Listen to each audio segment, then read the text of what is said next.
I never thought I'd see our family's century-old farm sold off like a cheap roadside souvenir, but that's exactly what happened last spring.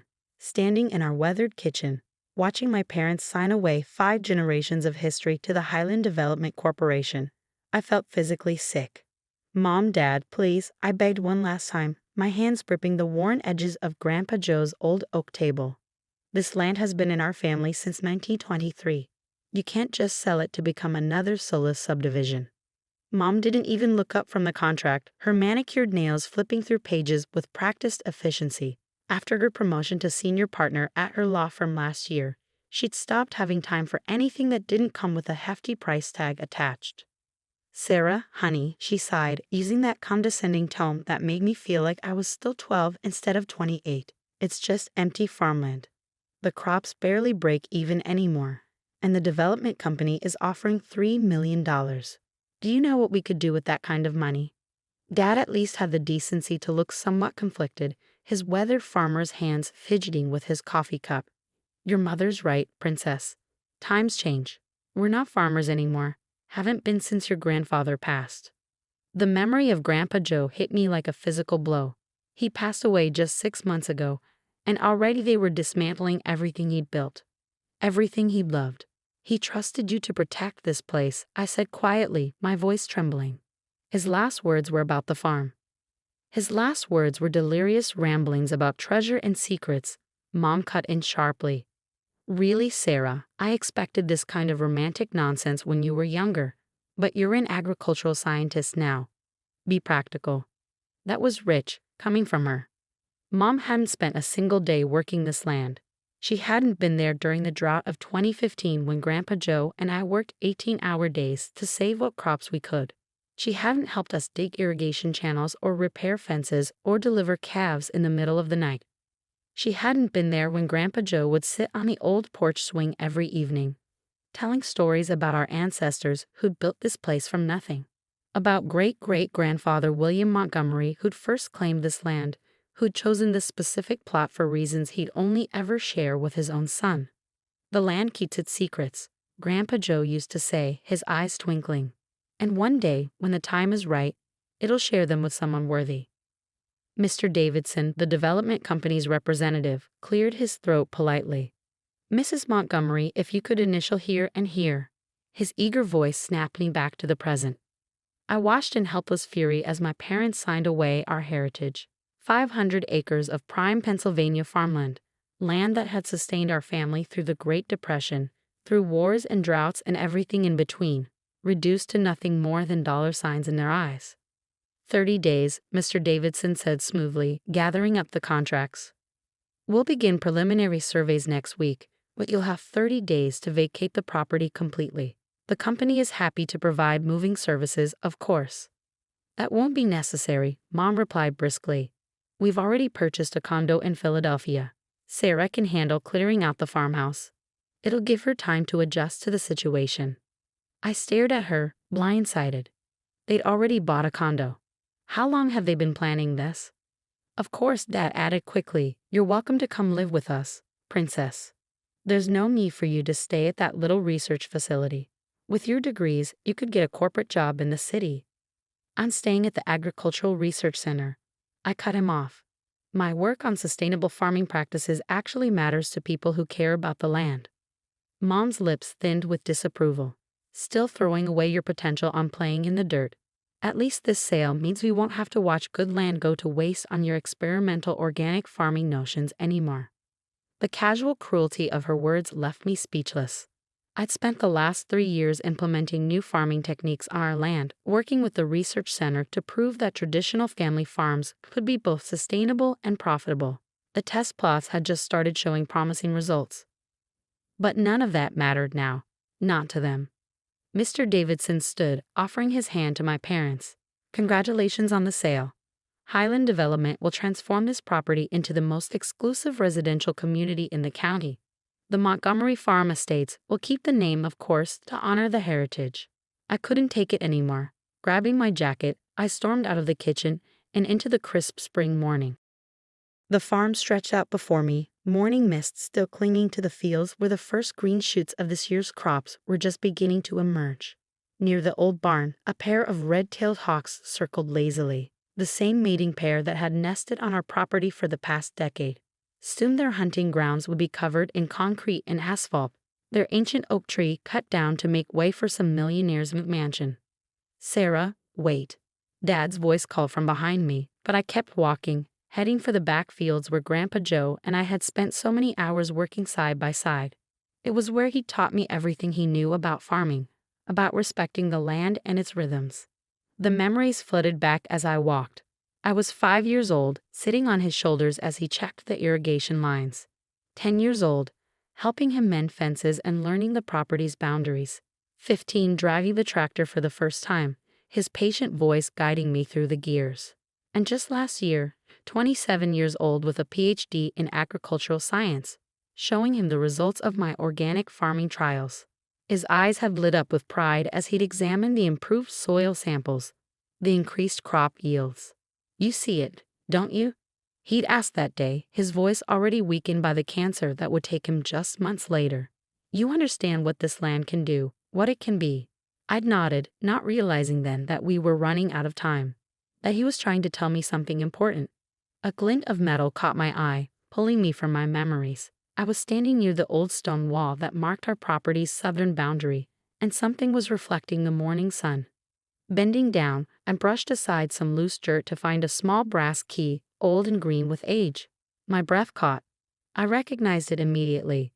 It was the key to Grandpa Joe's old study in the barn, the private space where he kept all his farm records and family documents, the room he'd specifically left to me in his will, though I hadn't been able to bring myself to go through it since his death.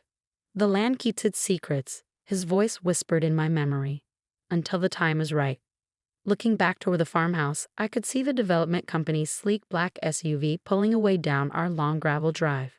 My parents' car followed shortly after, heading toward their new city life without a backward glance.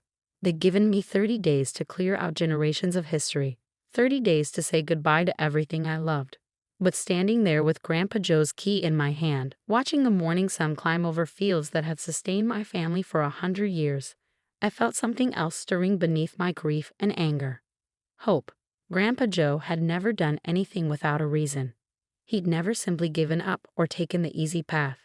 And in those final days, he tried to tell us something about the farm. Something my parents had dismissed as the ramblings of a dying man. But what if they were wrong? What if the land really did have secrets to share? And what if just maybe I had 30 days to discover them? The key felt warm in my palm as I closed my fingers around it, my decision made. I might not be able to stop the sale, but I could spend these last days uncovering whatever Grandpa Joe had wanted us to know. I owed him that much. I owed the land that much.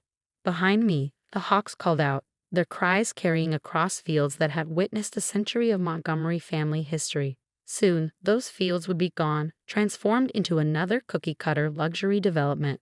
Unless Grandpa Joe had left behind something that could change everything. Something hidden in that old study, waiting for someone worthy to discover it. For the first time since this nightmare began, I felt a smile tugging at my lips. 30 days might just be enough time after all.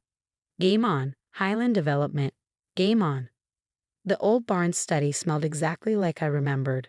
A mixture of leather, paper, and the special pipe tobacco Grandpa Joe used to smoke. Standing in the doorway, key still warm in my hand, I felt his presence all around me. The afternoon sun filtered through dusty windows, illuminating dancing motes in the air and casting long shadows across his massive oak desk. I hadn't been in here since before his passing.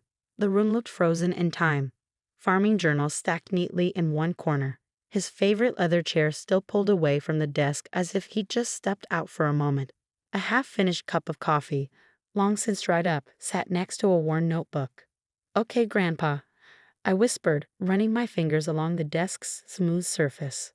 "What were you trying to tell us?"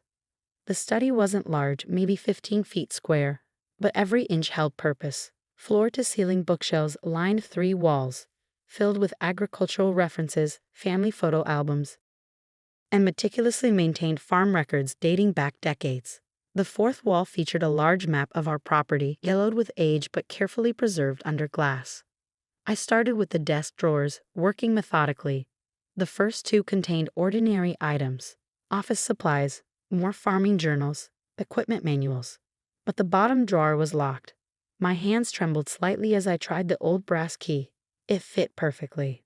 Inside, I found a single leather-bound journal, its pages brittle with age. The inscription on the first page made my heart skip. Property of William Montgomery, 1923. My great-great-grandfather's journal. The man who first claimed this land. I carefully turned the pages, his elegant handwriting bringing the past to life. After months of searching, I finally found it. The geological surveys confirm what the old tales suggested. This land is unique. The mineral deposits alone would make a man wealthy, but that's not why I chose it. There are greater treasures here, things that must be protected. A sharp knock at the barn door made me jump. Through the study window, I could see a Highland development truck parked in our drive. Quickly tucking the journal into my bag, I headed downstairs. Two men in corporate polo shirts were waiting, looking impatient. Miss Montgomery? The taller one stepped forward. I'm Steve Randall, Chief Surveyor for Highland. We need to begin our preliminary work today. I straightened my spine, channeling Grandpa Joe's quiet strength. The contract gives us 30 days before you can start any development work. The contract gives you 30 days to vacate, he corrected smoothly. We can begin surveys immediately. We have permits. He held up an official-looking document. My mother's signature was clearly visible at the bottom. She must have signed additional paperwork without telling me. Fine, I said tightly, but stay away from the old barn. We're still clearing out personal property. Steve's smile didn't reach his eyes. Of course, we'll start with the back acreage. I watched them drive their equipment toward the fields, my mind racing. The journal in my bag felt like it was burning a hole through the fabric. I needed time to understand what great-great-grandfather William had discovered, what Grandpa Joe had been protecting all these years. Back in the study, I pulled out my laptop and began documenting everything while continuing to read the journal. Hours slipped by as William's story unfolded. He'd spent years researching the specific plot of land before claiming it, following historical records and geological surveys. There were detailed maps, coordinates, and references to something hidden beneath the property. But what really caught my attention were the soil samples. The mineral composition is unlike anything I've seen, William wrote. Preliminary tests suggest rare earth elements in concentrations that shouldn't be possible in this region. But there's something else, something the tests can't explain. My hands froze over the keyboard. Rare earth elements, those were crucial for modern technology. Everything from smartphones to electric cars needed them. And they were becoming increasingly scarce. A memory surfaced. Last year's soil samples from my agricultural studies. I'd noticed some unusual readings but had been focused on organic farming applications. I hadn't thought to test for mineral content. The sound of heavy machinery startled me from my research. Looking out the window, I saw several excavators moving into position near the backfields. They weren't just surveying, they were preparing to dig. My phone buzzed, a text from Mom. Highland's board is meeting next week to finalize construction plans. Don't interfere with their work. This is happening whether you like it or not.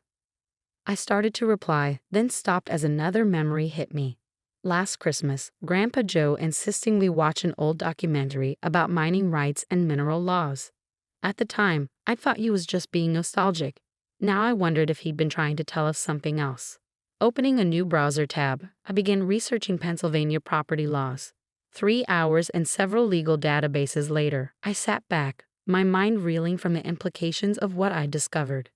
The original deed to our property, filed by William Montgomery in 1923, included something called mineral rights in perpetuity.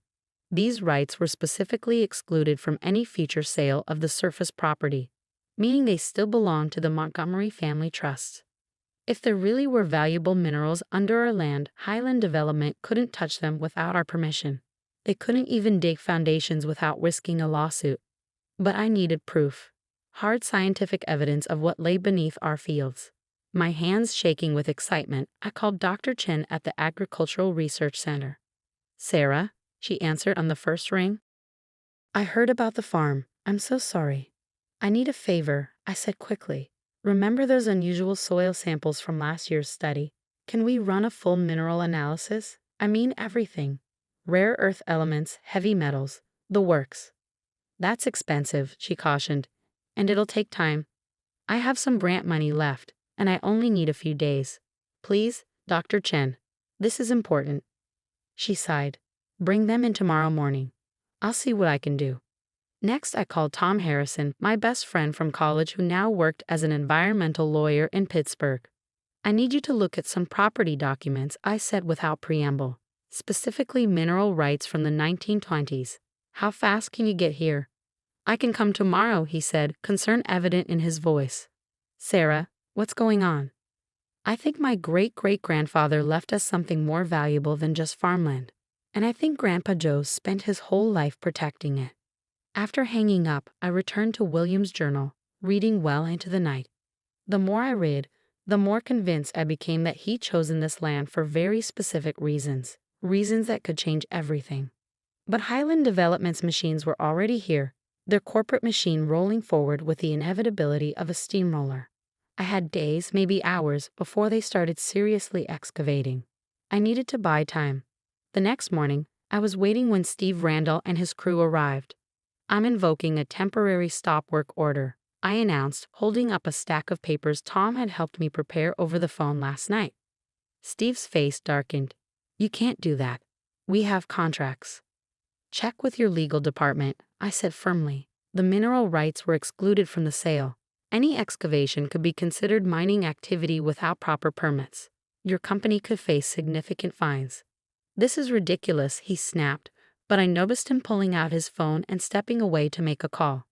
By that afternoon, the excavators were being moved off our land. I bought myself a few days, but I knew it was temporary. Highland Development hadn't built their empire by giving up easily. But as I watched their trucks drive away, I felt Grandpa Joe's presence beside me, almost as if he were still here, still protecting our land. I won't let you down, I whispered. I'll find what you were trying to tell us. I'll protect what's important. The hawks circled overhead, their cries carrying across fields that suddenly held more mystery than I'd ever imagined. Somewhere beneath that rich soil lay secrets that had been guarded for a century, secrets that might just save everything we held dear. And I had a feeling we were running out of time to uncover them.